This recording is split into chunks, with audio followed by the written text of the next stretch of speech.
The COVID-19 pandemic has drastically affected the lives and livelihood of the citizens, and in the process, it has also disrupted the economic activities throughout the world. In particular, the worldwide merchandise trade flows has decreased by 7% in 2020. There are several dimensions to the pandemic that are likely to affect the international trades in its direct health impact and the associated behavioral changes, the consequences of the government actions to prevent the spread of the virus, and the impact of the pandemic in third countries.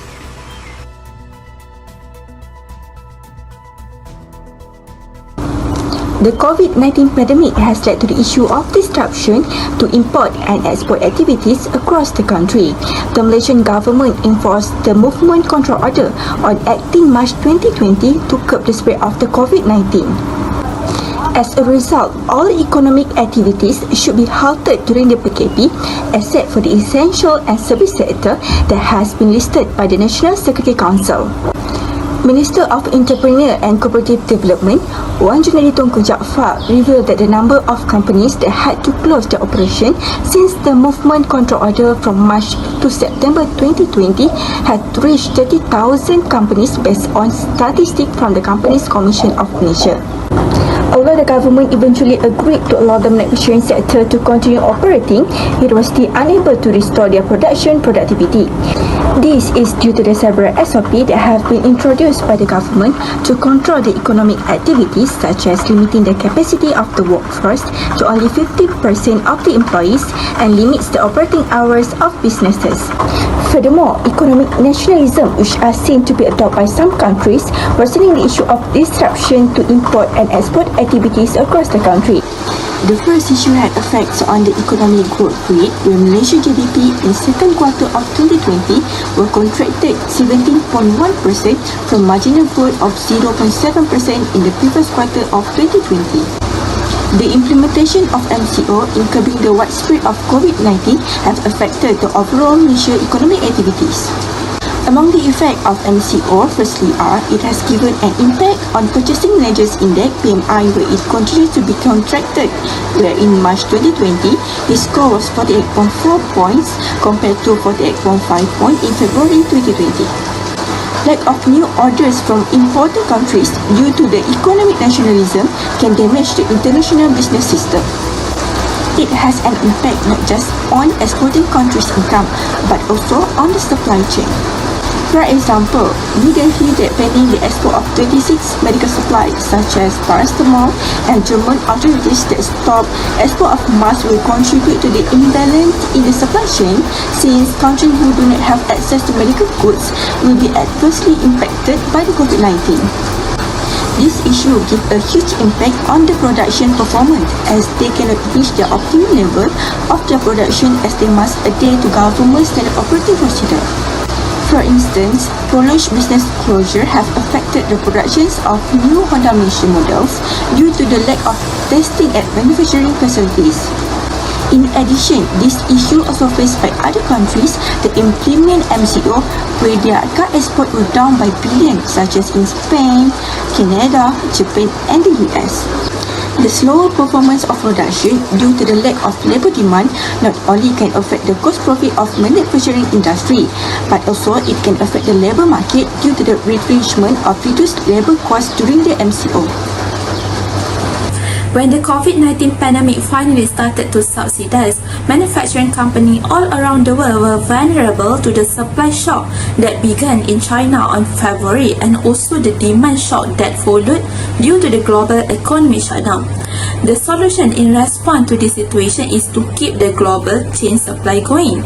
The highest priorities are to preserve the major supply chains items that needed during the crisis, such as medical supplies, food product, goods and services to be available and operational. This is because some countries are unable to generate sufficient quantities of medical product in cost-effective manner. This is especially when the virus started to spread to the third world country, where they have limited expenditure. For this country, it clearly shown that trade is essential for them. Therefore, firms and the government needs to rethink how to achieve supply chain resilience. As for the firm, they need to re-examining their strategies in terms of the structure of their businesses globally. Companies or the firm must plan for future economic disruption, where they should also consider building a strong framework that includes responsive risk management processes.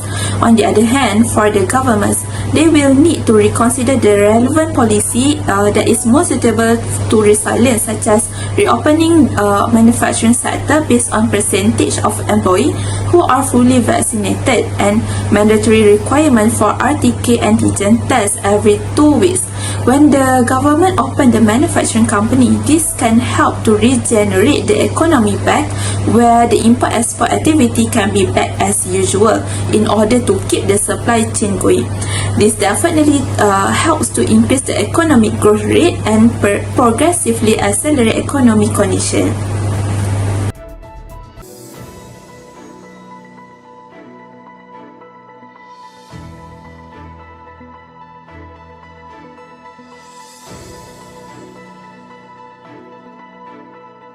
Second issue is a sharp drop in international tourism and travel-related services. The COVID-19 pandemic had badly impacted the international trade industry, especially tourism.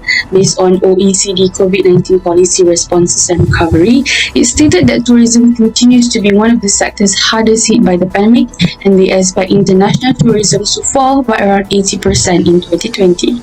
On top of that, UN World Tourism Organization estimates 70% decline in the first 8 months of the year of international tourist arrivals. This puts down the hope for business sustainability and economic recovery.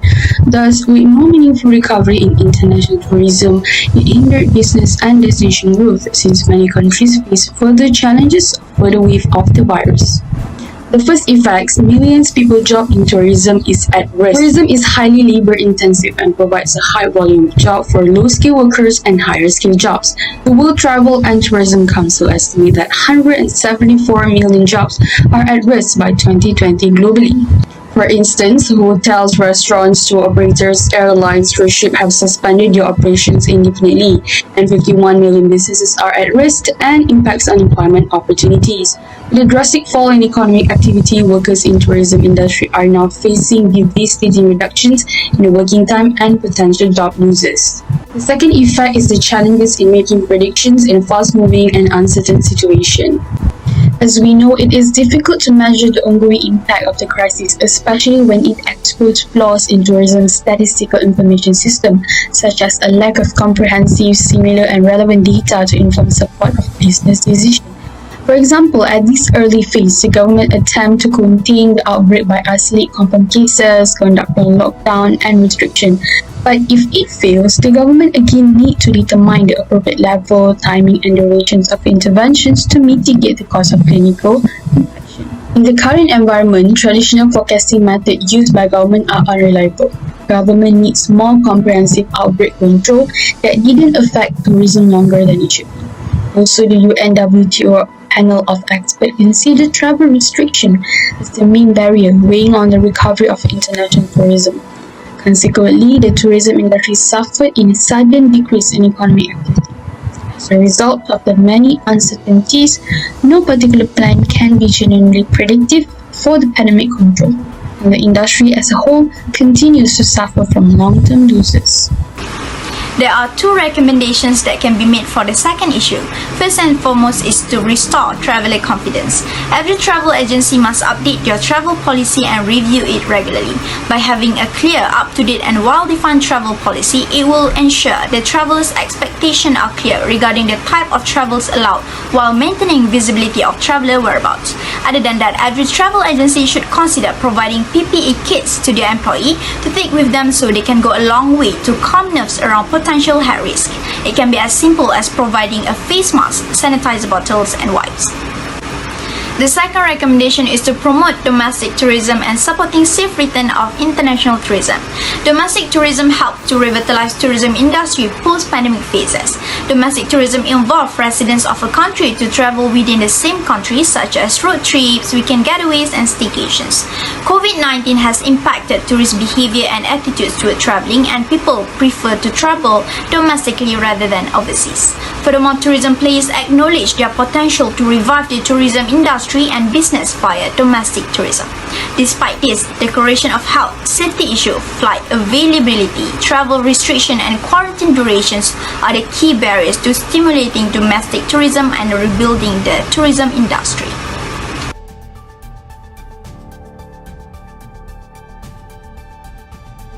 Lastly, the third issue of international trade on COVID-19 is the extensive amount of rising tariff. First and foremost, what does it mean by tariff? Tariff is a type of tax imposed on products imported from another country with the purpose to reduce importation of products and protecting domestic producers. However, since the COVID-19 virus has spread widely around the world, every country is forced to increase their tariff on goods for their own purpose to gain the national revenue. It makes almost all of the currency in every country, especially for developing countries, decreasing since their main input and export economy activities have been affected badly due to the cash inflow and outflow of national currency did not run smoothly as usual. In context of this, it should be clear that trade must continue to flow for the boats to secure the supply of essential goods and to send a signal of the confidence to the global economy, as trade is one of the important essential for the survival of people and livelihood.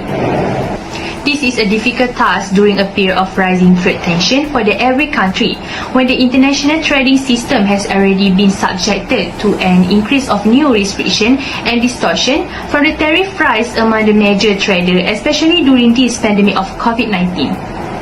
Next, the effect of extensive amount of rising tariff. The extensive amount of rising tariff purposely made to support the government sources of revenue, especially during this pandemic, will also cause the price of imported goods to rise. This is because the highest rate of the tariff has increased the cost of the productions of goods, services, and in turn forced the trader to raise the price of goods to achieve their profit. Not only that, it will also have a huge impact on the local retailer since they have to buy all the stock of necessities and raw material at the highest prices such as rice, flour, sugar, egg, and others. This causes them to have to reduce the numbers of stock they want to buy from the wholesaler because they cannot afford to buy them in the large quantity, and at the same time leads supply chain disruption and create a demand shock to the surrounding buyers. However, it can give a benefit to them also as not forced to reduce their prices as a result of increasing the competition, but it will affect the domestic customer as they need to pay the highest prices for goods. Also, the rising tariff will reduce the efficiency by allowing the other businesses that will not exist in the more competitive market to remain open, as the effect of tariffs will reduce the volume of import and be more focused on the domestic production product. The overall effect is a reduction in the import, increased domestic production, and highest consumer prices. The best solution to handle the issue of an extensive amount of rising tariff is by implementing tariff reduction and exemption, especially for essential goods. As we all know, tariff will hurt the customer because it raises the cost of imported goods.